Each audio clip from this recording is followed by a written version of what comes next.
Olá, meus companheiros de leitura, tudo bem com vocês?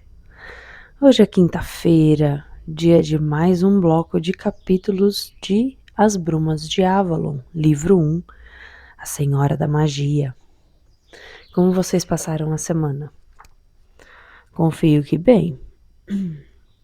Bom, já estamos no capítulo 12, passamos da metade do livro e eu quero saber de vocês o que vocês estão achando. Vocês já leram esse livro, essa coleção? Vocês já assistiram o filme? Gostaram do filme? Gostaram do livro? É a primeira vez que vocês estão ouvindo essa história? Me contem aí. No mais, por favor, deixa o seu like, deixa um compartilhamento, manda essa leitura para alguém que vocês acham que pode gostar. Bom, muito obrigada por me acompanharem todas as semanas e 3 vezes por semana para quem vem aqui de quarta, quinta e sexta. Vamos começar? Capítulo 12. As sacerdotisas de grau superior revezavam-se no serviço da Senhora do Lago, e na época em que ela estava muito ocupada com os preparativos para o próximo festival do solstício de verão, uma delas dormia na pequena casa de taipa para que a senhora sempre tivesse alguém à sua disposição dia e noite. Era cedo, que o sol ainda se escondia na cerração, na linha do horizonte, quando Viviane entrou no quarto contíguo ao seu, onde dormia sua atendente, e fez um sinal para despertá-la. A mulher sentou-se na cama, enfiando a túnica de pele sobre a roupa. Diga aos barqueiros que se aprontem, e que minha sobrinha Morgana venha falar comigo. Poucos minutos depois, Morgana parava respeitosamente à porta do aposento onde Viviane, de joelhos, acendia o fogo. Não fez nenhum rumor. Depois de 9 anos de treinamento nas artes sacerdotais, movimentava-se tão silenciosamente que nenhum som de passos e nem mesmo um sopro de ar marcava sua passagem. Mas após esses anos, também os costumes das sacerdotisas lhe eram tão familiares que não se surpreendeu quando Viviane se voltou no momento em que chegou à porta e disse: "Entre, Morgana." Contrariando seu costume, porém, não a convidou a sentar-se, deixando-a de pé ali e olhando-a calmamente por um momento. Morgana não era alta, jamais o seria, e naqueles anos em Avalon chegara à sua altura máxima, uns poucos centímetros a mais do que a senhora. Seu cabelo negro estava puxado para trás, trançado na nuca e envolto numa tira de couro de veado.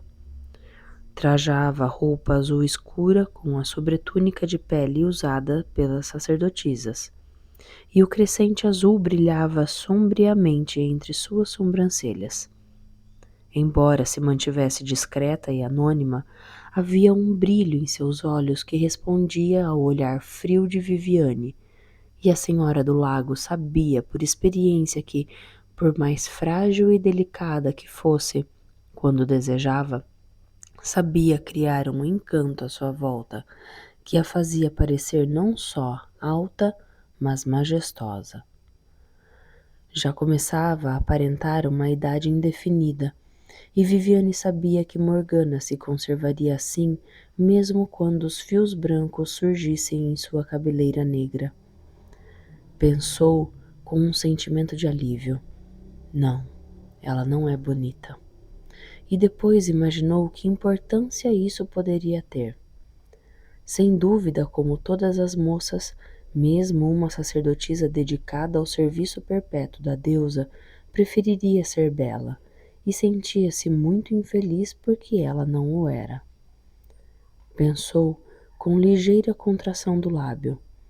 Quando você tiver a minha idade, ser bonita ou não deixará de ter importância, pois todos os que a conhecem acreditarão que você possui grande beleza, sempre que assim o desejar. E se não o desejar, poderá ficar discretamente em segundo plano, fingindo ser uma simples velha para quem tais coisas já passaram.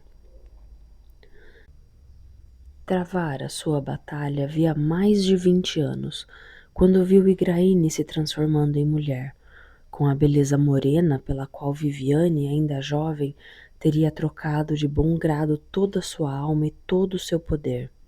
Por vezes, nos momentos de dúvida, ela cogitava se teria dado Igraine em casamento a Gorló para não ter sempre à sua frente a beleza da mulher mais jovem, zombando de sua seriedade sombria.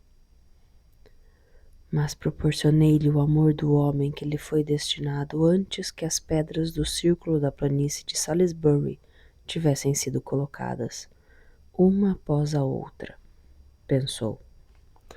Percebeu que Morgana continuava de pé, silenciosamente esperando sua palavra, e sorriu. Realmente estou ficando velha. Fiquei perdida por um momento em recordações. Você não é mais a criança que chegou aqui há muitos anos, mas há momentos em que me esqueço disso, minha Morgana. Morgana sorriu, e o sorriso transformou-lhe o rosto, que em repouso era bastante sisudo. Como Morgause, pensou Viviane, embora sob outros aspectos em nada se pareçam. É o sangue de Taliesin. Creio que não se esquece de nada, tia. Talvez não. Já tomou sua primeira refeição, filha? Não, mas não tenho fome. Muito bem, quero que vá lá na barca. Morgana, que se habituara ao silêncio, respondeu apenas com um gesto de respeito e assentimento. Não era, na verdade, um pedido excepcional. A barca de Avalon tinha de ser sempre guiada por uma sacerdotisa que conhecesse o caminho secreto em meio à névoa. É uma missão de família, disse Viviane, pois meu filho está se aproximando da ilha e achei conveniente mandar-lhe uma parenta recebê-lo. Morgana sorriu. Balan? Seu irmão de criação Balin não teme pela alma dele se afastar do som dos sinos das igrejas? Um brilho divertido iluminou os olhos de Viviane, que observou. Ambos são homens orgulhosos e guerreiros dedicados, e levam existências impecáveis, mesmo pelos padrões dos druidas, sem fazer mal a ninguém, sem oprimir pessoa alguma e até procurando reparar as injustiças quando as encontram. Não tenho dúvida de que os saxões os consideram 4 vezes mais perigosos quando lutam lado a lado.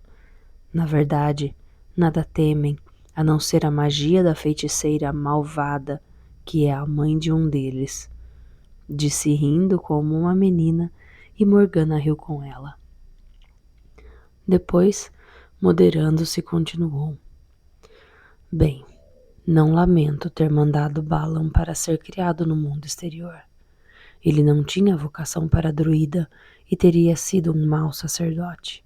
Embora esteja perdido para a deusa, sem dúvida ela olhará por ele a seu modo, mesmo que Balan lhe faça orações com um rosário e lhe dê o nome de Virgem Maria. Não, ele está longe, no litoral, lutando contra os saxões ao lado de Uther, e estou satisfeita de que assim seja. É de meu filho mais novo que falo. Pensei que Galahad ainda estivesse na Bretanha gaulesa. Eu também. Mas na noite passada tive uma visão com ele. Está aqui. Quando o vi pela última vez tinha apenas 12 anos. Cresceu muito, parece-me. Deve estar com 16 anos ou mais, e pronto a pegar em armas. Mas não tenho certeza de que seja isso que ele quer. Morgana sorriu, e Viviane lembrou-se de que quando a moça chegou era uma criança solitária, e por vezes recebia autorização para passar o tempo com a outra única criança de Avalon, Galahad. Ban de Benwick deve estar velho agora, comentou Morgana. Velho, sim, e com muitos filhos, e o meu filho entre eles. É apenas mais um dos bastardos do rei, digno de pouca consideração. Mas seus meio-irmãos têm medo dele e preferem vê-lo longe. Um filho do grande casamento não pode ser tratado como qualquer outro bastardo, explicou Viviane, respondendo a uma pergunta não formulada. O pai queria dar-lhe terras e propriedades na Bretanha gaulesa, mas antes que o menino tivesse 6 anos, fiz com que seu coração ficasse preso aqui, no lago. Notou o brilho nos olhos de Morgana e respondeu novamente a pergunta que ela não fizera. Crueldade deixá-lo sempre descontente? Talvez. Não fui eu a cruel, mas a deusa. O destino dele está em Avalon, e eu o vi, na visão, ajoelhado diante do santo cálice. Novamente, com uma inflexão irônica, Morgana fez o pequeno gesto de assentimento com o qual uma sacerdotisa sob voto de silêncio teria concordado com uma ordem. De súbito, Viviane irritou-se consigo mesma. Eu fico aqui justificando-me para uma criança pelo que fiz da minha vida e da vida de meus filhos. Não lhe devo explicações. Disse então, numa voz que se tornara subitamente fria e distante. Vá com a barca, Morgana, e traga-o para mim. Morgana fez pela terceira vez o gesto de assentimento e voltou-se para sair. Um momento. Você tomará a sua primeira refeição aqui conosco quando voltarem. Ele é seu primo e parente também. Quando Morgana sorriu novamente, Viviane compreendeu que estivera tentando fazer a garota sorrir e ficou surpresa consigo mesma. Morgana caminhou pela trilha até a margem do lago. O coração batia-lhe mais depressa do que o habitual. Muitas vezes, naqueles dias, ao falar com a senhora, o ódio e a afeição misturavam-se nela e a nenhum dos dois podia dar expressão, o que provocava reações estranhas em sua mente. Indagava-se o motivo, pois aprendera a controlar as emoções, tal como controlava as palavras e até mesmo o pensamento. Lembrava-se de Galahad nos primeiros anos em Avalon. Um menino magro, moreno, sério. Não gostava muito dele, mas como o coração estava cheio de saudades de seu irmãozinho, fez companhia ao menino solitário. Depois ele foi mandado para longe e só o vira uma vez, quando ele tinha 12 anos. Um rapaz de olhos, dentes e ossos grandes, com roupas que eram pequenas para ele. Manifestava um grande desprezo por tudo que se relacionava com as mulheres, e ela estava ocupada com a parte mais difícil do seu treinamento, razão por que não lhe dedicou muita atenção. Os homens pequenos e morenos que remavam a barca inclinaram-se diante de Morgana, no respeito reverente à deusa, cuja forma as sacerdotisas superiores representavam. Ela fez-lhes um sinal e tomou seu lugar na proa. Rápida e silenciosamente, a barca deslizou em meio à névoa. Morgana sentiu a umidade penetrar-lhe a fronte e os cabelos. Estava com fome, gelada até os ossos, mas haviam aprendido a não tomar conhecimento disso também. Quando saíram da cerração, o sol já despontara na margem distante, e ela viu um cavalo e um cavaleiro esperando. A barca continuou a avançar com lentas remadas, e Morgana, num raro momento de enleio, distraiu-se olhando para o cavaleiro ao longe. Era de compleição franzina, de rosto aquilino e beleza morena, destacando-se pelo chapéu vermelho com uma pena de águia e o amplo manto vermelho que caía graciosamente à sua volta.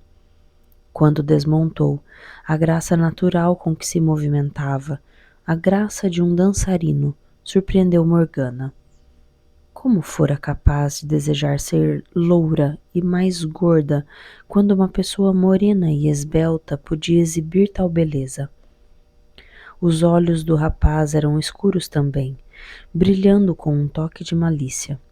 A única indicação que ela encontrou na sua identidade, pois nenhum outro traço restava do menino magricela de pernas ossudas e pés enormes. Galahad, disse então, mantendo baixa a voz para que não tremesse, um recurso usado pelas sacerdotisas. Eu não o teria reconhecido. Ele curvou-se gentilmente enquanto a capa girava com o movimento, e Morgana perguntou-se se já teria desprezado aquele gesto como um truque de acrobata. Nele parecia vir do próprio corpo. Senhora, ele não me reconheceu. Não direi quem sou.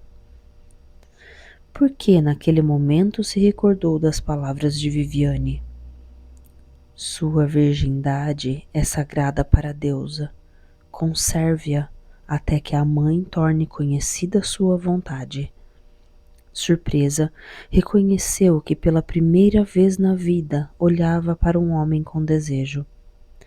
Sabendo que tais coisas não lhe eram destinadas, que teria de viver cumprindo as determinações da deusa, encarava os homens com desprezo, como a presa natural da deusa, sob a forma de suas sacerdotisas para ser tomada ou rejeitada, conforme a conveniência do momento. Viviane determinara que naquele ano ela não precisaria participar do ritual do fogo de Beltane, do qual algumas de suas colegas sacerdotisas saíam grávidas por vontade da deusa, e tais crianças nasciam ou eram abortadas pelo efeito de ervas cujo conhecimento lhe fora transmitido. Um processo desagradável que, se não fosse seguido, dava origem ao processo ainda mais desagradável e perigoso do parto, com o aparecimento de crianças enfadonhas que eram criadas ali ou enviadas para lares adotivos, segundo as determinações da senhora. Morgana ficara satisfeita por escapar disso, pois sabia que Viviane tinha outros planos para ela. Fez um gesto ao cavaleiro para que embarcasse. Nunca coloque as mãos num estranho. As palavras da velha sacerdotisa que fora sua mestra. Uma sacerdotisa de Avalon deve ser tão distante quanto um visitante do outro mundo. Ficou pensando por que o motivo sua mão se levantara instintivamente para tocar o pulso do jovem. Sabia, com uma certeza que lhe fazia o sangue bater forte nas têmporas, que sob a pele macia havia músculos rijos pulsando com vida, e ansiava por encontrar novamente os seus olhos. Voltou-se tentando dominar-se. Com uma voz profunda e musical, ele disse: Ora, agora que você mexeu com as mãos, eu a reconheci. Tudo mais em você mudou. Sacerdotisa, você não foi outrora minha prima chamada Morgana? Os olhos negros brilharam. Nada mais é a mesma coisa desde o tempo em que eu costumava chamá-la de Morgana das Fadas. Eu era, e ainda sou, mas os anos passam. Respondeu, afastando-se e ordenando com um gesto aos remadores silenciosos que partissem. Mas a magia de Avalon nunca muda, murmurou ele, e Morgana sabia que não falava com ela. A bruma, os juncos e o grito dos pássaros aquáticos, e depois a barca, como mágica, deslizando a partir da margem silente. Sei que não há aqui nada para mim, e ainda assim, por alguma razão, sempre volto. A barca avançava silenciosamente pelo lago. Mesmo agora, depois de saber durante anos que não se tratava de magia, mas de um treinamento intensivo em remar sem fazer ruído. Morgana ainda se impressionava com o silêncio místico em que se envolviam. Voltou-se para chamar as brumas e teve consciência do moço atrás dela. Estava de pé, equilibrando-se sem esforço ao lado do cavalo, com um braço apoiado na sela e sustentando o peso facilmente sem mexer-se com a oscilação do barco. Morgana podia fazer isso devido ao longo treinamento, mas ele parecia que o conseguia pela sua própria graça natural.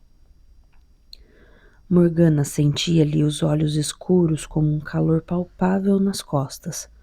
Ao dirigir-se à proa e levantar os braços, fazendo as mangas compridas se arrastarem. Respirou profundamente, preparando-se para o ato mágico, sabendo que tinha de reunir todas as forças, irritada consigo mesma pela consciência de estar sendo observada. Que ele veja então, que tenha medo de mim e me conheça como uma projeção da deusa. Mas um lado rebelde seu, há muito sufocado, gritava: não, quero que ele veja a mulher, não a deusa, nem mesmo a sacerdotisa. Mas com outra respiração profunda, até mesmo a lembrança desse desejo desapareceu. Seus braços elevaram-se para o arco do céu e desceram, trazendo as brumas com o ondular das mangas que pendiam. Cerração e silêncio pairavam, sombrios, à volta deles. Morgana estava imóvel, sentindo o calor do corpo do homem muito próximo dela. Mexendo-se mesmo um pouco, tocar-lhe-ia a mão e sabia que a sentiria quente contra a sua. Afastou-se, ajeitando a roupa, e envolveu-se em distância como se ela fosse um véu.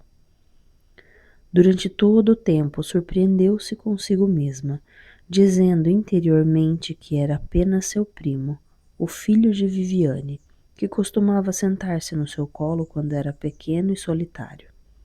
Deliberadamente, procurou lembrar-se da imagem daquele menino desajeitado, todo coberto de arranhões, mas quando saíram da cerração, os olhos escuros sorriam para ela, e Morgana sentiu-se tonta. É claro que estou tonta, pois não comi nada ainda, pensou, e observou a fome nos olhos de Galahad, ao olhar para Avalon. Viu-o fazer o sinal da cruz. Viviane teria ficado com raiva se também visse. É realmente a terra dos contos de fadas, comentou em voz baixa. E você é a Morgana das fadas, como sempre. Mas você é uma mulher agora, e bonita, prima.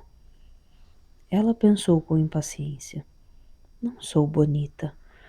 O que ele viu é o encantamento de Avalon, e algo rebelde nela fê-la desejar. Quero que me ache bonita, a mim, e não ao encantamento. Apertou fortemente os lábios e sabia que parecia rígida, distante, sacerdotisa de alto a baixo novamente. Por aqui, indicou secamente quando o fundo da barca arranhou a margem arenosa, fazendo um sinal aos barqueiros para que cuidassem do cavalo.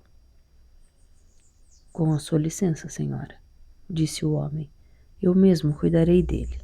Esta não é uma cela comum. Como quiser, respondeu Morgana e ficou olhando enquanto ele desarreava o cavalo. Ela sentia, além do mais, uma curiosidade intensa em relação a tudo o que vinha de Galahad, curiosidade forte demais para que ficasse calada. É realmente uma cela estranha. O que são essas compridas correias de couro? Os citas os usam, chamam-se estribos. Meu pai adotivo levou-me numa peregrinação e eu os vi na terra deles. Nem mesmo as legiões romanas tinham uma cavalaria igual, pois os citas podem, com isso, controlar e parar seus cavalos em meia carga, e deste modo combater montados. Mesmo com a armadura leve dos cavaleiros, um soldado a cavalo é invencível em luta com um soldado a pé. Sorriu. O rosto moreno e sério tornou-se mais alegre. Os saxões chamam-me de Alfgar, a flecha duende que vem da escuridão e atinge sem ser vista. Na corte de Ban aproveitaram o nome e passaram a chamar-me de Lancelot, que é o mais próximo que podem chegar daquela palavra. Dia virá em que terei uma legião de cavalos equipados dessa maneira, e então os saxões que se aguardem. A sua mãe me contou que você era um guerreiro, disse Morgana, esquecendo-se de manter baixa a voz, e ele voltou a sorrir-lhe. E agora reconheço sua voz, Morgana das Fadas. Como ousa me receber como sacerdotisa, prima? Bem, deve ser a vontade da senhora, mas prefiro você assim, e não solene como uma deusa. Ele sorriu com uma malícia familiar, como se tivessem se separado no dia anterior. Recompondo os fragmentos de sua dignidade, Morgana atalhou. A senhora nos espera, e não devemos fazê-la esperar. Ah, sim, zombou ele. Devemos sempre nos apressar e fazer sua vontade. Suponho que você seja daquelas que correm para levar e trazer-lhe coisas e ficam à espera de cada palavra sua. Morgana não encontrou outra resposta senão por aqui. Lembro-me do caminho, disse, caminhando tranquilamente ao lado dela, em lugar de segui-la com o devido respeito. Também eu costumava correr para ela e atender sua vontade. E tremia quando me fechava a cara, até descobrir que não era apenas minha mãe, mas que também se considerava superior a qualquer rainha. E realmente é, retrucou Morgana secamente. Sem dúvida, mas eu vivi num mundo em que os homens não costumam obedecer às ordens de uma mulher. Morgana notou-lhe o queixo firme e percebeu que a malícia desaparecera de seus olhos. Eu preferia que minha mãe fosse uma terna mulher, e não a deusa rigorosa que exige que os homens vivam e morram segundo a sua vontade. Morgana não soube o que lhe responder. Caminhou apressadamente e ele teve de correr para acompanhá-la. Raven, ainda calada, fizera voto de silêncio perpétuo, exceto quando falava em transe como profetisa, mandou que entrassem, com uma inclinação de cabeça. Quando seus olhos se ajustaram à obscuridade, Morgana viu Viviane sentada junto ao fogo. Havia preferido receber o filho não nas roupas comuns de uma sacerdotisa, escuras e com a túnica de couro, mas com um vestido vermelho. Enfeitara também os cabelos com joias cintilantes. Até mesmo Morgana, que conhecia os recursos do encantamento, surpreendeu-se com sua magnificência. Parecia uma deusa recebendo um pedinte em seu santuário. Morgana percebeu que o queixo de Galahad estava firme e que os nós dos dedos se destacavam, brancos, em contraste com os punhos morenos. Ouviu-lhe a respiração e adivinhou o esforço com que dominou a voz, ao erguer-se após fazer uma reverência. Minha senhora e minha mãe, apresento-lhe minhas saudações. Galahad, venha sentar-se ao meu lado. Ele, porém, preferiu sentar-se à sua frente. Morgana ficou à porta, e Viviane fez-lhe um gesto para que fosse sentar-se também. Esperei para tomar o desjejum com vocês dois. Venha juntar-se a nós. Havia peixe do lago, temperado com ervas e manteiga, pão ainda quente e frutas frescas, comidas que Morgana raramente via na austera residência das sacerdotisas. Ela e Viviane comeram pouco, mas Galahad provou de tudo, com um apetite saudável de um jovem ainda em crescimento. Ora, você preparou uma refeição digna de um rei, mãe. Como vai seu pai? E como vai a Bretanha? Bastante bem, embora não tenha ficado muito tempo por lá no último ano. Ele me ordenou uma grande viagem para aprender a nova cavalaria dos citas. Creio que nem mesmo os soldados de Roma têm cavaleiros assim. Tivemos muitos cavalos da Espanha, mas creio que você não está interessado em criação de cavalos. Venho trazer notícias para o Pendragon sobre a nova concentração de exércitos saxões. Não tenho dúvidas de que atacarão com toda a força, antes do solstício de verão. Gostaria de ter tempo e ouro suficientes para treinar uma legião desses cavaleiros. Você gosta de cavalos? Observou Viviane surpresa. Isso lhe causa espanto, senhora? Com os animais sempre se sabe exatamente o que pensam, pois não podem mentir, fingir ser aquilo que não são. A natureza está sempre aberta para você. Quando voltar a Avalon para a vida de druida. Sempre a mesma história, senhora. Pensei que já lhe tinha dado a minha resposta quando a vi pela última vez. Galahad, você então tinha 12 anos. Era muito criança para saber o que é melhor na vida. Ele fez um gesto de impaciência. Agora ninguém me chama de Galahad, a não ser você, e o druida que me deu esse nome. Na Bretanha gaulesa e nos campos de luta eu sou Lancelot. Viviane sorriu e disse: Você acha que me importo com o que dizem os soldados? Então você quer que eu fique em Avalon, tocando harpa, enquanto lá fora, no mundo real, há uma luta de vida e morte, minha senhora? Ela pareceu irritar-se. Está querendo dizer que este mundo não é real, meu filho? É real, sim, respondeu Lancelot com um novo gesto de impaciência. Mas real de uma forma diferente, isolado da luta lá fora. País encantado, paz eterna. Sim, é para mim a minha casa. Você se encarregou disso. Mas até o sol parece brilhar de maneira diferente.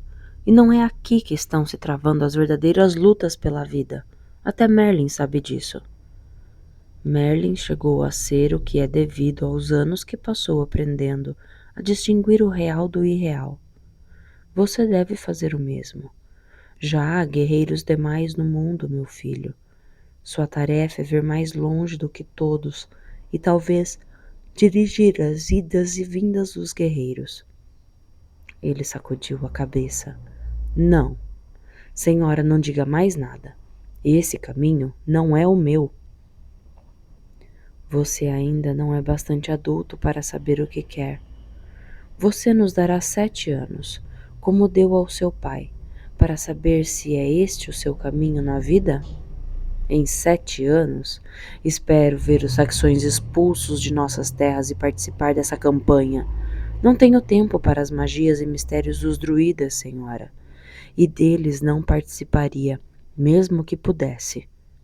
Não, minha mãe, peço que me dê sua bênção e me deixe partir de Avalon, pois, para dizer a verdade, partirei com ou sem ela. Tenho vivido num mundo em que os homens não esperam pela autorização de uma mulher para agir. Morgana encolheu-se ao ver a sombra da raiva passar pelo rosto de Viviane. A sacerdotisa levantou-se, uma mulher pequena a quem a fúria dava altura e majestade. Você desafia a senhora de Avalon, Galahad do Lago. Ele não se atemorizou. Morgana, vendo-o empalidecer, compreendeu que por baixo da sua suavidade e graça havia um esteio de aço capaz de enfrentar a força da própria senhora. O moço respondeu tranquilamente. Se tivesse me pedido isso quando eu ainda ansiava pelo seu amor e aprovação, senhora, sem dúvida teria feito o que pedia.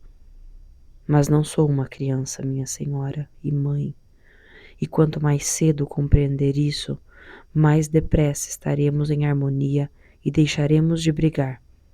A vida de druida não é para mim. Você se tornou cristão? Perguntou ela, sibilando de raiva. Ele suspirou e sacudiu a cabeça.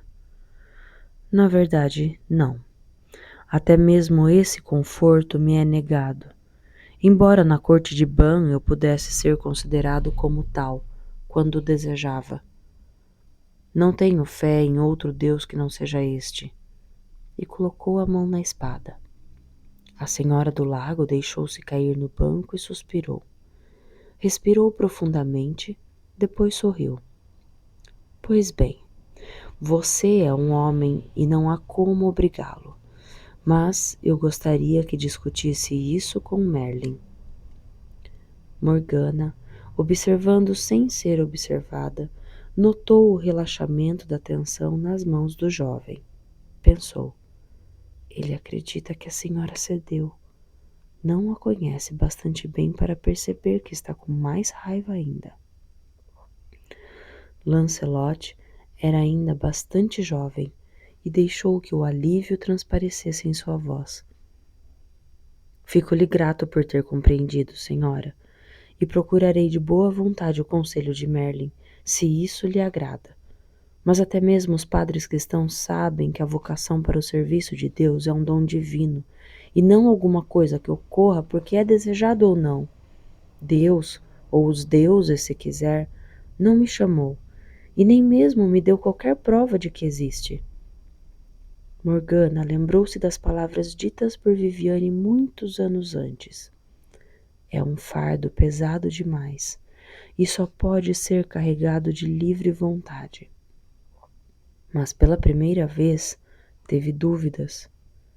O que teria Viviane feito realmente se, em determinado momento, em alguns desses anos, eu a tivesse procurado e dito que queria ir embora? A senhora tem certeza demais de que conhece a vontade da deusa. Esses pensamentos indignos perturbaram-na, e ela afastou-os rapidamente, voltando outra vez os olhos para Lancelot. A princípio, ficara apenas inebriada pela sua beleza morena, pela graça de seu corpo. Agora via detalhes. A sombra da barba que começava a despontar no queixo. Ele não tivera tempo ou não quisera barbear-se à maneira romana. As mãos longas, bem feitas, destinadas às cordas da harpa ou às armas, calejadas nas palmas e na parte interna dos dedos, mais na direita do que na esquerda. Havia uma pequena cicatriz num antebraço, um fio esbranquiçado que parecia estar ali há muitos anos, e uma outra, em forma de crescente, na face esquerda. Seus cílios eram longos como os de uma moça. Não tinha, porém, o ar andrógeno de menino-menina de muitos rapazes antes da puberdade. Era como um garanhão novo. Parecia a Morgana jamais ter visto uma criatura tão masculina. Segundo a tendência em que sua mente fora treinada, ela pensou: não há nele nada da suavidade da formação feminina que o torne dócil ante qualquer mulher. Negou o toque da deusa que existe nele. Algum dia terá problemas com ela.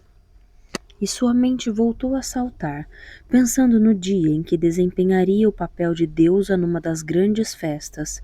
E, sentindo um calor agradável no corpo, pensou ainda: seria bom que ele fosse o deus.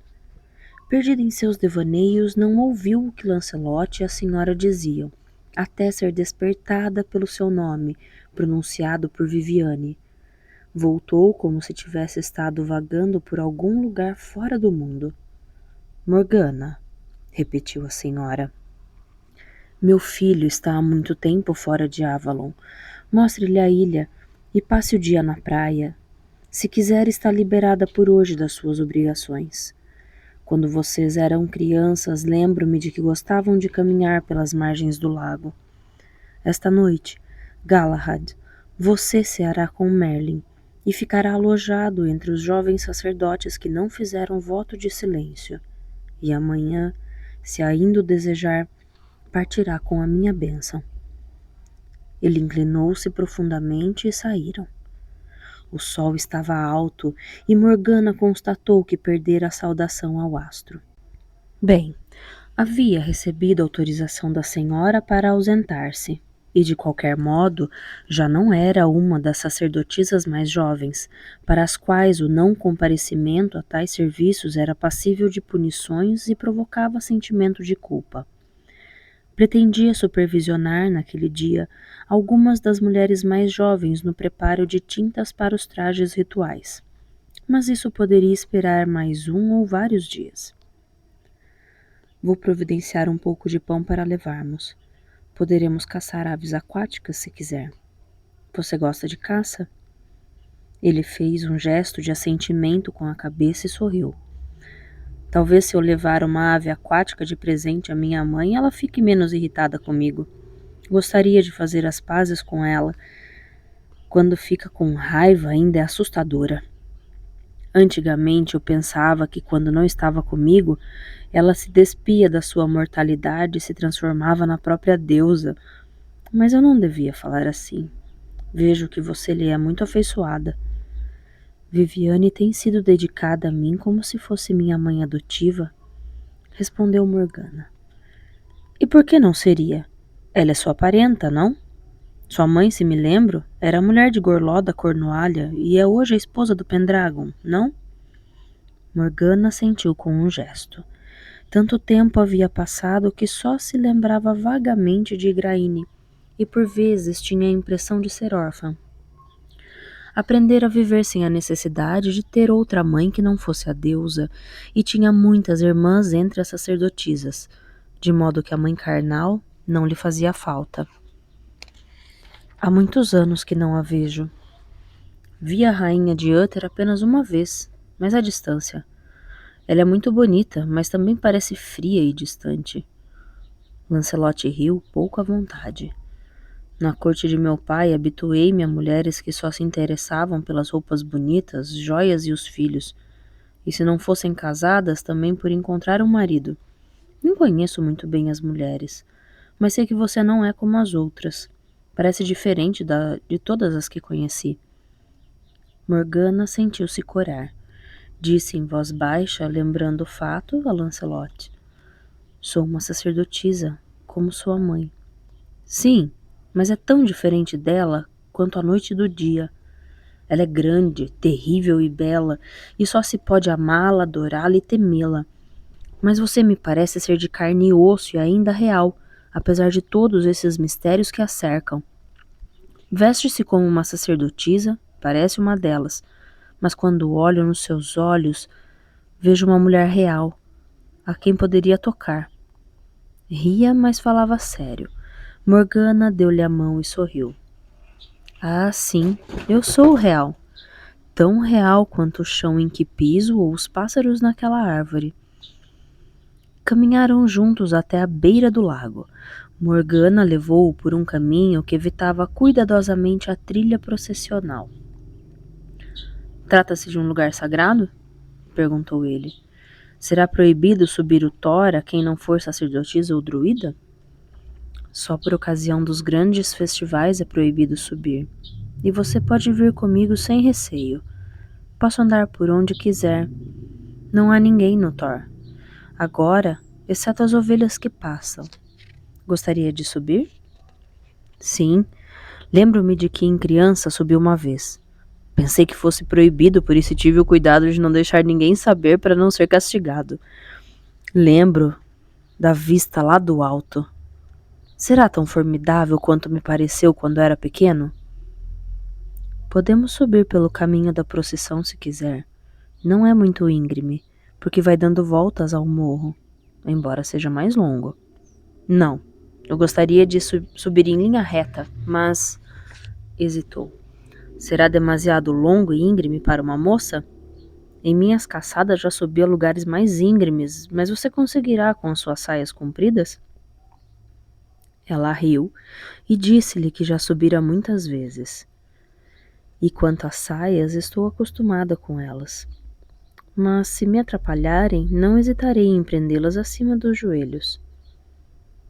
Ele deu um sorriso demorado e satisfeito. A maioria das mulheres que conheçam teriam muito pudor de mostrar as pernas nuas. Morgana corou. Nunca me ocorreu que a pudicícia tenha muito a ver com pernas nuas para subir morros. Os homens devem saber, sem dúvida, que as mulheres têm pernas parecidas com as suas. Não deve ser ofensa muito grande ao pudor ver aquilo que são capazes de imaginar. Sei que alguns dos padres cristãos dizem isso, mas geralmente eles parecem pensar que o corpo humano é obra de algum demônio e não de Deus, e que ninguém pode ver um corpo de mulher sem ser tomado pelo desejo furioso de possuí-lo.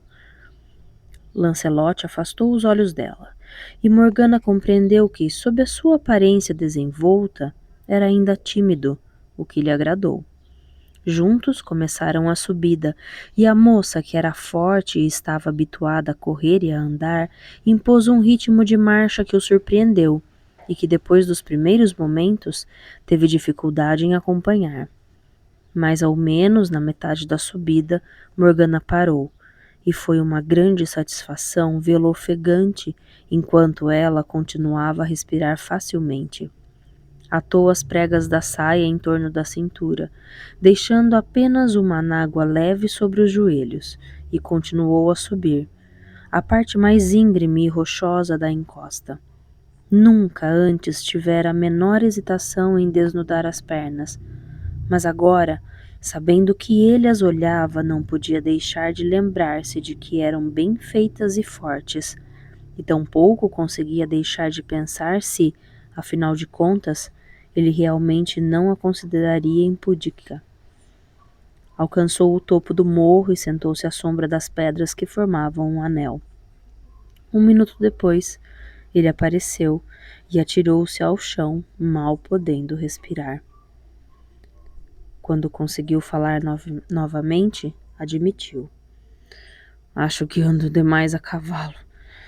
E pouco tenho caminhado e subido morros. Você nem mesmo está arfando?" "Bem, estou acostumada a subir aqui, e nem sempre venho pelo caminho da procissão. E na Ilha dos Padres não há nem mesmo a sombra das pedras do círculo", comentou ele apontando. "Não. No mundo deles há apenas a igreja e a torre. Se quiséssemos usar os ouvidos do espírito, poderíamos ouvir os sinos da igreja. Aqui eles são sombras, e lá seríamos nós as sombras. Por vezes pergunto se será por isso que evitam a igreja e fazem grandes jejuns e vigílias em nossos dias santos. Porque seria muito estranho sentirem à sua volta a sombra das pedras do círculo, e talvez mesmo para os que ainda tenham qualquer vislumbre da visão, sentir à sua volta as indas e vindas dos druidas e ouvir os murmúrios de seus hinos." Lancelot teve um estremecimento, e pareceu que uma nuvem cobria o sol por um momento. "E você, tem a visão? Pode ver além do véu que separa os dois mundos?" "Todos têm, mas eu fui treinada para ver mais do que a maioria das mulheres." "Você gostaria de ver, Galahad?" Ele estremeceu novamente. "Peço-lhe, minha prima, não me chame por esse nome." Ela riu. "Então, embora viva entre cristãos, você tem a velha crença do povo encantado, de que quem conhece nosso verdadeiro nome pode controlar-nos o espírito se quiser? Você conhece o meu nome, primo. Como quer que o chame, então? De Lance? O que quiser, exceto pelo nome que me foi dado por minha mãe. Ainda tenho medo da voz dela quando pronuncia com um certo tom. Parece que suguei esse medo de seus seios." Ela estendeu a mão e colocou a ponta dos dedos entre as sobrancelhas do moço, que era sensível à visão. Soprou levemente sobre ele e ouviu sua exclamação de espanto, pois o círculo de pedras acima deles pareceu dissolver-se nas sombras. À sua frente agora estava todo o alto do Thor, com uma pequena igreja de taipa sob uma baixa torre de pedra, com a pintura tosca de um anjo. Lancelot benzeu-se rapidamente enquanto uma fila de formas vestidas de cinzento parecia aproximar-se deles. "Eles não podem nos ver, Morgana?" Sua voz era um sussurro rouco. "Alguns deles talvez nos vejam como sombras. Outros podem pensar que somos gente deles, ou que seus olhos estão ofuscados pelo sol e veem o que não existe." Explicou com um certo receio, pois o que dizia era um mistério, sobre o qual realmente não deveria ter feito referência a uma pessoa não iniciada, mas nunca em toda a sua vida sentira-se tão perto de alguém. Era-lhe impossível guardar-lhe segredos, e fez-lhe essa revelação, dizendo para si mesma que a senhora o queria para Avalon, que Merlin lhe daria. Morgana podia ouvir o suave som do cântico. Ó, tu, Cordeiro de Deus, que nos livraste de todo o mal deste mundo, Senhor Jesus Cristo, mostra-nos tua misericórdia. Lancelot cantava suavemente, enquanto a igreja desaparecia e o círculo de pedras voltava a surgir acima deles. Ela disse tranquilamente: Por favor, é uma grande ofensa a Deus a cantar isto aqui. O mundo que ela fez não é mau, e nenhuma sacerdotisa sua permitirá que digam tal coisa. Como queira. Ficou calado, e novamente a sombra de uma nuvem passou pelo seu rosto. Sua voz era musical, tão doce que quando parou de cantar, ela desejou ouvi-la novamente. Você toca harpa, Lance? Sua voz é tão bonita que você poderia ser um bardo. Aprendi quando criança. Depois disso, tive apenas a instrução condigna do filho de um nobre. Aprendi a amar a música a tal ponto que não me satisfaziam os sons que eu próprio fazia. É assim? O druida tem de ser um bardo antes de ser um sacerdote, pois a música é uma das chaves para as leis do universo. Lancelot suspirou. Isso é uma tentação, uma das poucas razões para abraçar a vocação. Minha mãe, porém, quer que eu fique parado em Avalon enquanto o mundo desaba à nossa volta, e os saxões e os selvagens do norte incendeiam, saqueiam e destroem. Já viu uma aldeia saqueada pelos saxões, Morgana? Não, você não viu. Está protegida aqui em Avalon, fora do mundo onde tais coisas estão acontecendo. Mas eu tenho de pensar nelas. Sou soldado. E parece-me que neste momento a defesa desta bela terra contra incêndios e saques é a única ocupação digna de um homem. Se a guerra é tão má, por que não se abrigar dela aqui? Muitos dos velhos druidas morreram naquela última das grandes mágicas que protegeram este lugar sagrado contra a profanação, e não temos filhos suficientes para substituí-los. Avalon é bela. E se eu pudesse tornar todos os reinos tão pacíficos quanto este, ficaria aqui para sempre, com prazer, e passaria os dias tocando harpa, fazendo música e conversando com os espíritos das grandes árvores. Mas não me parece tarefa de homem ficar aqui em segurança quando outros lá fora devam sofrer. Morgana, não falemos disso agora. Hoje deixe-me esquecer, peço-lhe. O mundo lá fora é de lutas, e vim passar aqui 1 ou 2 dias de paz. Você me negaria essa paz? Sua voz musical e profunda tremeu um pouco, e o sofrimento que evidenciou feriu Morgana tão profundamente que ela pensou que ia chorar. Segurou-lhe a mão e apertou-a. Venha, disse ela. Você queria saber se a vista continua tal como antes. Afastaram-se das pedras e olharam para o lago. A água brilhante, levemente encrespada à luz do sol, estendia-se em volta de toda a ilha. Lá embaixo, parecendo apenas um peixe que saltasse da água, um pequeno barco cruzava a superfície. Outras ilhas, indistintas em meio à névoa, eram sombras imprecisas, apagadas pela distância e pelo véu mágico que separava a Avalon do mundo. Não muito longe daqui, há um velho forte encantado no alto de um morro, e a vista de sua muralha é tal que, trepando-se nela, pode-se ver o Thor e o lago, e existe uma ilha que tem a forma de um dragão enroscado. E fez um gesto com a bonita mão. Conheço o lugar. É uma das antigas linhas de poder que cruzam a terra. Fui levada lá em certa ocasião para sentir os poderes terrestres. O povo encantado conhecia essas coisas. Sou capaz de senti-las, um pouco assim como a pulsação da terra e do ar. Você não? Você também tem o sangue dos antigos, pois é filho de Viviane. É fácil sentir a terra e o ar pulsando de energia aqui nessa ilha mágica. Respondeu em voz baixa e, afastando-se da vista, acrescentou enquanto bocejava e se espreguiçava. Essa subida cansou-me mais do que eu pensava. Viajei durante boa parte da noite. Estou pronto a sentar-me ao sol e comer um pouco do pão que você trouxe. Morgana levou-o bem ao centro do círculo de pedras. Se ele fosse sensível, pensou, teria consciência do imenso poder que havia ali.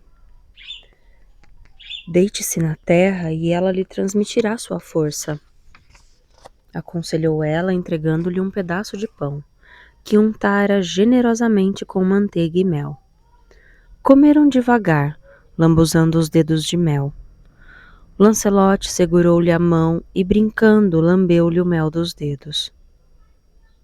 Como você é doce, prima! Comentou rindo, mas ela sentiu todo o corpo vibrar com o contato. Tomando a mão do rapaz, repetiu o gesto e largou-a de repente como se a queimasse. Para ele, talvez fosse apenas uma brincadeira, mas para Morgana nunca seria apenas isso. Afastou-se, escondendo o rosto escaldante na grama. A força da terra parecia fluir através dela, enchendo-a da energia da própria deusa. Você é filho da deusa.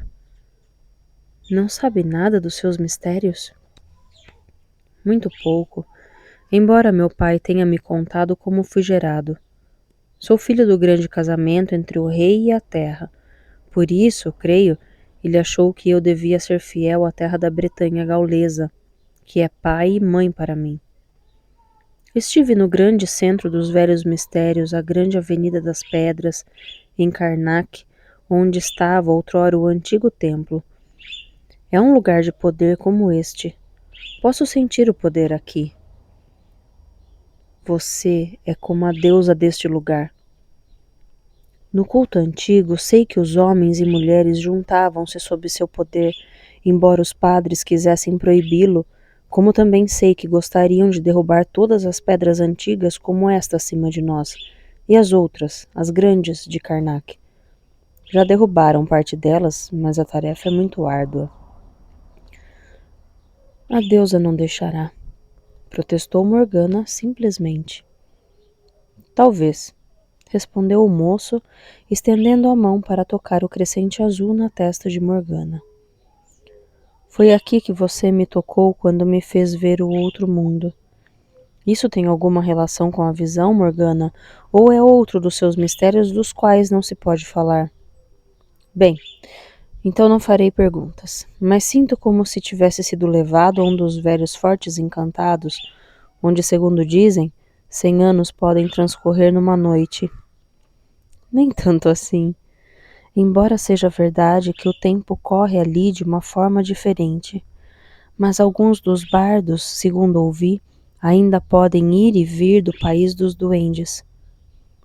Ele perdeu-se nas brumas, ainda mais além de Avalon. Eis tudo. E ao falar estremeceu. Talvez, quando eu voltar para o mundo real, os saxões tenham sido vencidos e desaparecidos. E você se lembrará por não haver mais razão para a sua vida? Ele riu e sacudiu a cabeça, segurando-lhe a mão. Depois de um minuto, perguntou num sussurro. Você, então, tem ido às fogueiras de Beltane para servir a deusa? Não. Sou virgem enquanto a deusa assim quiser. Provavelmente serei preservada para o grande casamento. Viviane ainda não me revelou seu desejo ou o desejo da deusa. Inclinou a cabeça e deixou os cabelos caírem-lhe no rosto, sentindo-se envergonhada diante dele, como se o primo pudesse ler seus pensamentos e conhecer o desejo que a consumia como uma súbita chama. Entregaria sua virgindade se Lancelot a pedisse? Nunca. Até então a proibição lhe parecera um sacrifício. Agora era como se uma espada de fogo estivesse sido colocada entre eles. Houve um longo silêncio enquanto sombras passaram sobre o sol. Não se ouvindo nenhum som, a não ser o ruído de pequenos insetos na grama. Por fim, Lancelot estendeu a mão e a fez deitar-se, depositando um beijo suave, que queimou como fogo sobre o crescente em sua testa, e lamentou com voz doce e profunda: Todos os deuses proíbem que eu invada os limites que a deusa reservou para ela. Em você, minha querida prima, considero-a sagrada como a própria deusa. Abraçou-a fortemente. Morgana sentiu que ele tremia e foi tomada de uma felicidade tão intensa que chegou a doer. Nunca, desde que era criança e despreocupada, Morgana conhecera a felicidade. Algo de que se recordava vagamente, anterior à época em que a mãe a encarregara de cuidar do irmãozinho. E ali na ilha, em que a vida se elevava aos espaços livres do espírito, ela conheceu a exaltação e as delícias do poder, bem como o sofrimento e a luta da dor e as provações. Nunca, porém, a felicidade pura que experimentava agora. O sol parecia mais brilhante, as nuvens pareciam mover-se pelo céu como grandes asas no ar estonteante e vibrante. Cada trevo que brotava da grama reluzia com sua luz interior própria, luz que parecia vir também dela. Viu-se refletida nos olhos de Lancelot e soube que era bela, que ele a desejava e que o amor e o respeito que sentia era tão grande que ele conteria seu desejo. Sentiu-se explodir de alegria. O tempo parou. Ela flutuava de satisfação. O rapaz apenas acariciou-lhe o rosto com as mais leves carícias e nenhum dos dois desejou mais do que isso. Morgana brincou com as mãos de Lancelot, tateando-lhe os calos das palmas. Depois de um longo tempo, ele puxou-a para si e estendeu sobre ela as pontas de sua capa. Ficaram deitados lado a lado, quase sem se tocarem, deixando que a força do sol, da terra e do ar atravessasse seus corpos em harmonia. Morgana caiu num leve sono sem sonhos, sentindo as mãos de ambos entrelaçadas. Parecia-lhe que uma vez, há muito tempo, haviam se deitado assim, satisfeitos, sem se importarem com o tempo, numa paz alegre e interminável, como se fossem parte das pedras que sempre haviam estado ali, como se ela experimentasse e recordasse ao mesmo tempo que estivera naquele lugar com Lancelot. Depois, acordou e o viu dormindo, e ficou gravando na memória todas as linhas de seu rosto com apaixonada ternura. O sol já havia ultrapassado a metade do céu quando ele acordou, sorrindo-lhe e espreguiçando-se como um gato. Ainda envolta em alegria, Morgana ouviu-o dizer: Vamos descer e caçar aves aquáticas. Gostaria de fazer as pazes com minha mãe. Sinto-me tão feliz que não posso tolerar a ideia de contrariar qualquer coisa viva hoje. Mas talvez os espíritos da natureza nos mandem alguma ave aquática destinada a nos servir de refeição. Ela riu, segurando-lhe a mão. Vou levá-lo aonde essas aves costumam ficar, e se for a vontade da deusa, nada apanharemos. Portanto, não precisamos sentir-nos culpados por perturbar o destino delas. Mas há muita lama, e se você tirar essas botas de montar, e eu terei de levantar novamente as saias. Você costuma lançar pedaços de pau como os pictos, flechas venenosas, ou as apanha numa armadilha e torce-lhes o pescoço? Acho que sofrem menos quando são rapidamente apanhadas numa rede e se lhes torce logo o pescoço. Respondeu Lancelot pensativo e Morgana concordou. Vou levar uma rede e uma armadilha. Não encontraram ninguém na descida e em poucos minutos percorreram o caminho que antes lhes custara mais de 1 hora para subir. Morgana foi à cabana onde eram guardadas as redes e armadilhas e voltou com 2. Caminharam silenciosamente pela margem e encontraram os juncos no extremo da ilha. Descalços, entraram na água. escondendo-se na vegetação e estendendo suas redes. Estavam à sombra do grande Thor e o ar era frio. As aves começavam a descer em grande número para se alimentarem. Pouco depois, uma delas começou a lutar e bater asas, com os pés presos na armadilha de Morgana, que logo a agarrou e quebrou-lhe o pescoço. Em seguida, Lancelot pegou outra e ainda uma terceira. Atou-as pelos pescoços com juncos. Basta, disse.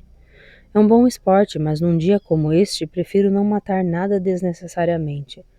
E temos uma para minha mãe e duas para Merlin. Você quer uma? Ela sacudiu negativamente a cabeça. Não como carne. Você é tão pequena. Creio que precisa de pouca comida. Eu sou grande e fico logo com fome. Está com fome agora? Ainda é cedo para frutas, mas talvez encontremos alguns piorritos que sobraram do inverno. Não, agora não, realmente. Meu jantar será ainda melhor se eu tiver alguma fome. Chegaram à margem molhados. Morgana retirou a sobretúnica de couro para secá-la numa moita, para que não ficasse dura, e tirou também a saia, torcendo-a para tirar a água, ficando despreocupadamente em suas roupas interiores de linho cru. Encontraram seus sapatos, mas não os calçaram. Sentaram-se apenas na grama de mãos dadas, silenciosamente, olhando as aves que nadavam e mergulhavam subitamente para pegar um peixe pequeno. Como é calmo! É como se fôssemos as únicas pessoas vivas no mundo hoje, fora do tempo e do espaço, e de todas as preocupações e cuidados das guerras, batalhas, reinos e lutas. Gostaria que este dia durasse para sempre. Sussurrou Morgana com voz trêmula, como se lhe houvesse ocorrido o pensamento de que aquele momento feliz teria de terminar. Morgana, você está chorando? Perguntou ele de repente solícito. Não, respondeu Morgana com ênfase, sacudindo dos cílios uma única lágrima rebelde, e vendo o mundo decompor-se nas cores do prisma. Jamais conseguira chorar, nunca derramar uma lágrima de medo ou de dor, em todos aqueles anos de ordalho para transformar-se numa sacerdotisa. Minha querida prima Morgana, disse, abraçando-a e acariciando-lhe a face. Ela retribuiu o abraço, enterrando o rosto em seu peito. Lancelot sentiu seu calor, e ela, a batida ritmada do coração do rapaz. Depois, ele segurou-a pelo queixo, levantando-lhe o rosto e seus lábios encontraram-se. Gostaria que você não estivesse prometida à deusa, murmurou ele. Eu também, concordou Morgana suavemente. Deixe-me abraçá-la assim. Jurei que não ultrapassaria os limites. Ela fechou os olhos. Já não se importava. Seu juramento parecia estar a 1000 léguas e 1000 anos de distância, e nem mesmo a lembrança da raiva de Viviane poderia detê-la. Anos depois, ela costumava pensar no que teria acontecido se tivessem ficado assim por mais alguns minutos. Sem dúvida, a deusa em cujas mãos estavam teria imposto sua vontade. E mesmo quando seus lábios novamente se uniram, Lancelot teve um súbito movimento de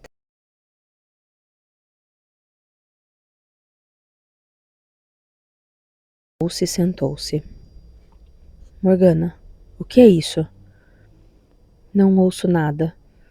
E tentou ouvir além do som das pequenas ondas do lago, o vento perpassando pelos juncos, o barulho ocasional do salto de um peixe. E então o som voltou, como um suspiro leve, como alguém chorando. Alguém está chorando, disse Lancelot levantando-se. Ali, alguém está ferido ou perdido, parece uma menina. Morgana seguiu-o rapidamente, descalça, deixando a saia e a túnica na moita. Talvez uma das sacerdotisas mais jovens tivesse se perdido ali, embora elas não devessem deixar a área fechada em torno da casa das moças. Mas as jovens eram assim mesmo, e não se podia esperar que não infringissem as regras. Certa vez, uma das velhas sacerdotisas comentara que a casa das moças destinava-se às meninas cuja única obrigação na vida consistia em derramar coisas, esquecer coisas, inclusive as regras da vida diária, até que tivessem derramado, quebrado e esquecido tudo o que pudessem, abrindo com isso um espaço em suas vidas para um pouco de sabedoria. Agora que Morgana era uma sacerdotisa completa e começara a ensinar as mais novas, por vezes lhe parecia que a velha sacerdotisa tinha razão. Certamente ela nunca havia sido tão tola e vazia como as noviças que estavam agora na casa das moças. Seguiram o som. Era impreciso e desaparecia por minutos, para depois voltar claramente.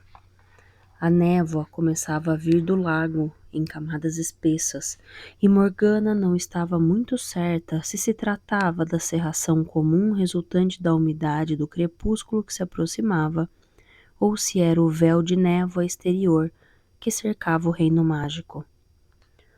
Ali, apontou Lancelot, mergulhando de repente na bruma. Morgana acompanhou-o e viu veladamente, indo da sombra para a realidade, e novamente para a sombra, a figura de uma moça de pé, com água pelos tornozelos, chorando. Sim, pensou Morgana, lá está ela realmente. Não, não é uma sacerdotisa. Era muito jovem e de grande beleza. Parecia toda branca e dourada.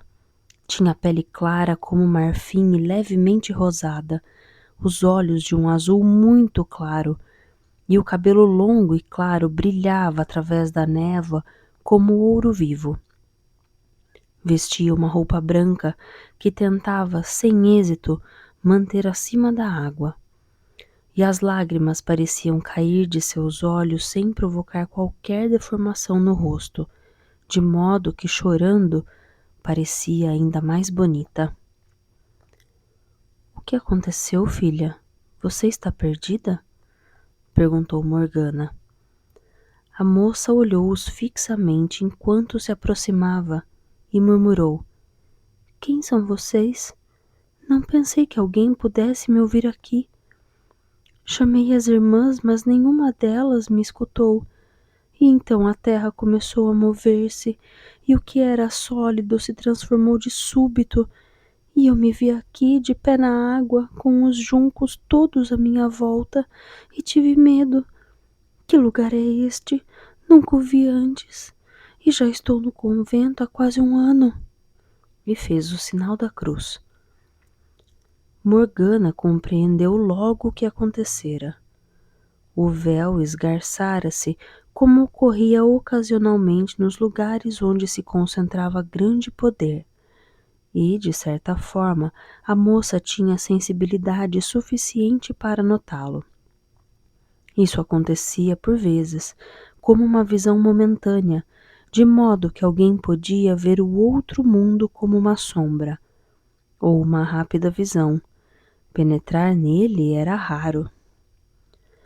A moça deu um passo em sua direção, mas sob seus pés a superfície pantanosa cedeu e ela parou em pânico. Fique parada, aconselhou Morgana. O terreno é um pouco incerto aqui. Eu conheço os caminhos e vou ajudá-la. Mas antes mesmo que ela avançasse com a mão estendida, Lancelot adiantou-se e agarrou-a, levando-a para a terra seca. Seus sapatos estão molhados. Tire-os para se secarem. Você é muito forte. Nem mesmo meu pai é tão forte assim. E tenho a impressão de que já o conheço de algum lugar, não? Não sei, respondeu Lancelot. Quem é você? Quem é seu pai? Meu pai é o rei Leodegrance. Mas estou na escola do convento. A voz começou a tremer novamente. Onde está ele? Não posso nem mesmo ver o edifício, nem a igreja em parte alguma. Não chore, pediu Morgana adiantando-se, e a moça recuou um pouco. Você é do povo encantado? Tem a marca azul na testa. Levantou a mão e fez novamente o sinal da cruz. Não, duvidou. Você não pode ser um demônio, pois não desapareceu quando fiz o sinal da cruz, tal como as irmãs dizem que acontece. Mas você é pequena e feia como a gente encantada. Lancelot foi firme. Não, é claro que nenhum de nós é um diabo, e creio que podemos encontrar o caminho para você voltar ao convento. Morgana, com o coração batendo, notou que ele olhava agora para a estranha como a havia olhado apenas alguns minutos antes, com amor, desejo, quase adoração. Quando se voltou para ela, disse precipitadamente: Podemos ajudá-la, não? Morgana viu-se como devia parecer a Lancelot e a estranha donzela loura. Pequena, morena, com o sinal azul bárbaro na testa. A roupa enlameada até os joelhos, os braços imodestamente desnudos, os pés imundos e o cabelo despenteado.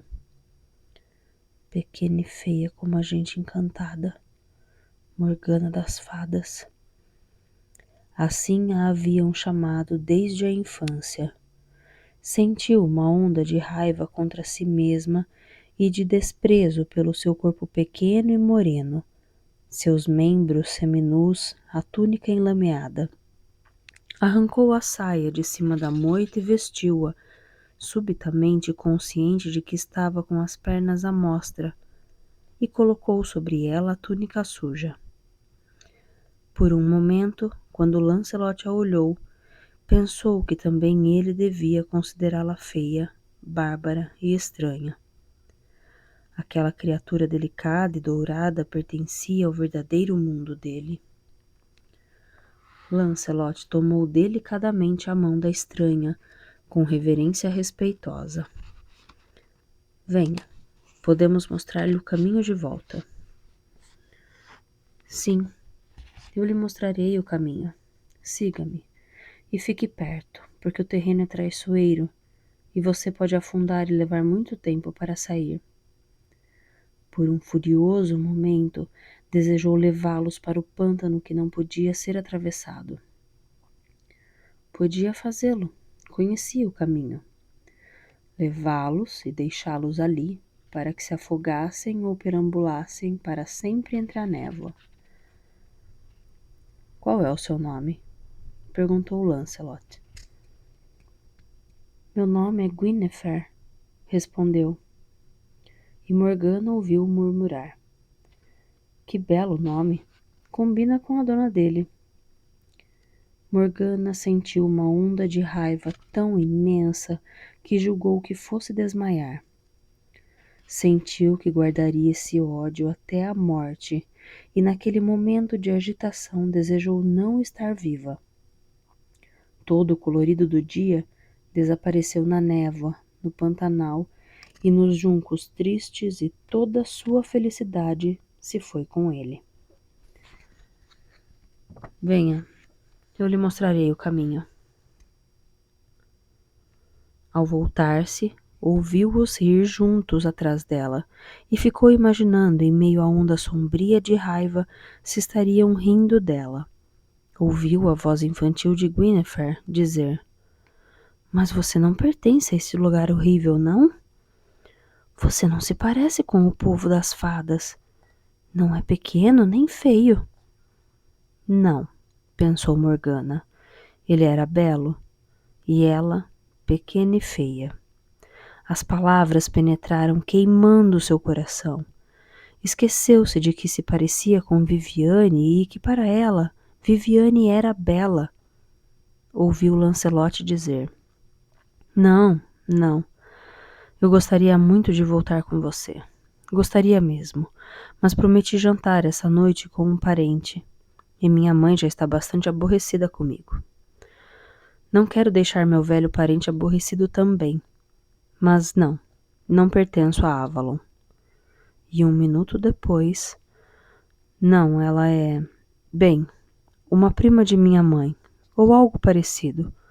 Conhecemos-nos desde criança, isso é tudo. Agora, Morgana sabia que ele estava falando dela. Então, tudo o que se passara entre ambos fora logo reduzido a uma distante ligação familiar. Lutando bravamente contra as lágrimas, o que lhe fez doer a garganta, porque, se chorasse, ficaria ainda mais feia do que já era aos olhos deles. Ela pisou em terra firme. Lá está o seu convento, Guinevere. Cuidado ao seguir a trilha para não se perder novamente entre a névoa. Viu que a menina estava segurando a mão de Lancelot e pareceu-lhe que, só a custo, este a largou. A menina agradeceu. Obrigada, muito obrigada. É a Morgana que você deve agradecer, lembrou-lhe Lancelot. É ela quem conhece os caminhos para se entrar e sair de Avalon. A jovem deu-lhe um olhar tímido e furtivo. Fez uma pequena reverência. Agradeço-lhe, senhora Morgana. Morgana respirou profundamente, envolvendo-se outra vez no manto de sacerdotisa e no encanto que podia ter quando queria. Apesar de suas roupas sujas e rasgadas, apesar de seus pés descalços e do cabelo despenteado e molhado em volta dos ombros, sabia que de repente parecia alta e imponente. Fez um vago gesto de bênção e voltou-se, calada, chamando Lancelot com outro gesto. Sabia, embora não visse, que o respeito e o medo haviam voltado aos olhos da jovem, mas afastou-se silenciosamente, com o deslizar leve de uma sacerdotisa de Avalon, enquanto os passos de Lancelot seguiam com relutância os seus. Um momento depois olhou para trás, mas a névoa se fechara e a jovem desaparecera com ela. Lancelot, abalado, perguntou: Como fez isso, Morgana? Como fiz o quê? De repente ficou tão parecida com a minha mãe, alta, distante e pouco real, como um demônio feminino. Você provocou medo na pobre moça e não devia ter feito isso. Morgana mordeu a língua, subitamente indignada. Respondeu com voz distante e enigmática. Meu primo, eu sou o que sou. E voltou-se para a frente, apressando-se pelo caminho. Estava com frio, cansada e doente, de uma doença interior. Ansiava pela solidão da casa das moças. Lancelot parecia estar muito distante, atrás dela, mas já não lhe importava. Ele podia encontrar sozinho seu caminho, a partir dali. Fim do capítulo 12. Gente, quando eu digo que os capítulos desse livro são grandes, é verdade. Mais de 1 hora de leitura em um só capítulo. Espero que vocês estejam gostando. Eu nem tenho muito o que falar. Para quem já conhece um pouco a história do rei Arthur e dos seus compatriotas, né? Eu não vou dar spoiler, mas encontramos aí um trio. Foi nesse pedaço do livro, um trio se reuniu, se conheceu, se reconheceu. Morgana e Lancelot e Guinevere. Eu estou lendo Guinevere, mas no livro está escrito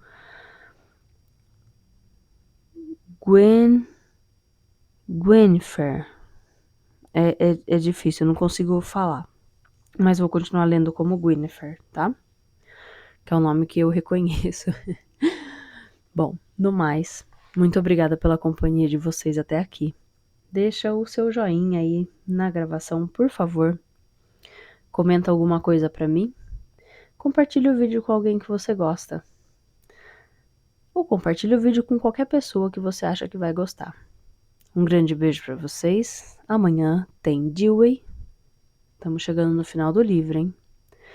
E semana que vem a gente volta a se encontrar na quarta-feira com Ramsés, a Batalha de Kadesh, o terceiro volume da coleção.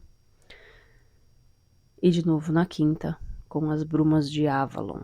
Será que o capítulo 13 é tão longo quanto o 12? Vamos descobrir na semana que vem. Um grande beijo, um ótimo final de semana. Tchau!